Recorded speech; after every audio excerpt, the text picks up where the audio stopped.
తెలంగాణ రాష్ట్ర వ్యాప్తంగా ఎస్పీడీసీఎల్లో పనిచేస్తున్నటువంటి మీటర్ రీడింగ్ కార్మికులు ఎవరైతే ఉన్నారో మనందరినీ కొద్దిమంది సంఘాల నాయకులు యాజమాన్యం దగ్గర అమ్మకానికి పెట్టి మన హక్కులను కాలరాసే ప్రయత్నం చేస్తా ఉన్నారు. నేను మీటర్ రీడింగ్ కార్మికులందరికీ కూడా చెప్తా ఉన్నా, ఈ సంఘాలను వదిలిపెట్టండి.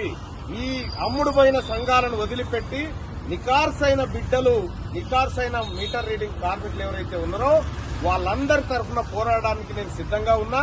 ఈ చిన్న చిన్న తాయిలాలకు లొంగిపోయి శాశ్వత హక్కులను కాలరాసుకోవద్దని చెప్పి రిక్వెస్ట్ చేస్తూ వచ్చినటువంటి మీటర్ రీడింగ్ కార్మికులందరూ చెప్తా ఉన్నా, మీ అన్ని సర్కిళ్లలో ఉన్నటువంటి వాళ్ళందరూ కూడా ఈ సంఘాలను వదిలిపెట్టి రండి.